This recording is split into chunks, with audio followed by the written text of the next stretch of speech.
The Bible is constantly contradicting itself. It doesn't speak with one voice. But that's actually a good thing. Hi, I'm Jeremy. I'm a deep skeptic, also a pastor. So yeah, the Bible doesn't speak with one voice. It has all kinds of contradictions, both small ones and big ones. Like small ones, like where Jesus is said to have a sermon on a mountain. In one version, it's on a mountain. In another version, the same teaching is in a valley. But also really significant things. Like early on in the text, it seems like the Bible recognizes a pantheon of gods, of which the God of the Jewish people is one of them, the God Yahweh or Elohim.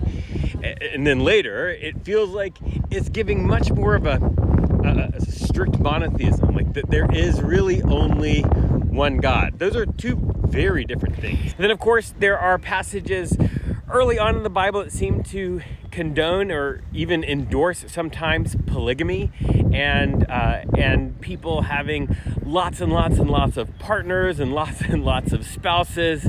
Of course, men with women. And then later, you've got prohibitions against that exact practice. Just completely opposite points of view. Now, if you grew up in the evangelical part of Christianity, this kind of statement might really challenge what you think about the Bible in general. Or if you're thinking of the Bible as some sort of like single text that is very fact-based, like a science book or an instruction manual, these kinds of statements are going to be really problematic. But as far as I'm concerned, they're actually a good thing. Because you see, if the Bible was actually univocal, if it actually had one consistent voice and tone and message all the way throughout it, it would mean that everything was painstakingly crafted to have this one idea, this one perspective. And that would mean if you stepped 1 foot out of line with that, you would be in danger. But the reality is, the Bible was written over many millennia and by many, many people, and then afterwards was revised multiple times. And you can see that throughout all kinds of things. We don't need to argue about that. It's accepted by the academic world. You can see it very clearly through all the different texts that have been discovered. And so that means it shows a progression, a history of thought, a history of people trying to connect with God, which is very similar to you and I, to the way that we experience God and understand and explore God. It's a progression. It changes over time. So a lot of those things that are different are just a representation of the culture of the time, the culture in which the writer was writing and the editor was editing.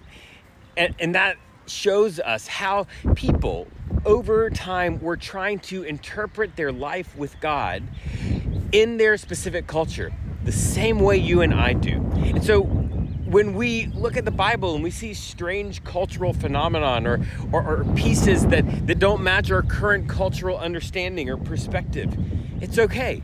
We can let go of the pieces that were culture, because the things that are bound by culture are not the holy, sacred things. That's just culture. And that changes over time. And then for us, what we find is the deep truths. Like, what was the deep truth that was being communicating, that was trying to be translated into that culture? And then we make a correlation to today. That is helpful. So the Bible doesn't speak with one voice. And because of that, it can speak to us in any time, in any place, in any culture, as we do the same work that the biblical writers and editors were doing. The same work of interpreting our faith and our experiences with God and our sacred texts into our modern day culture.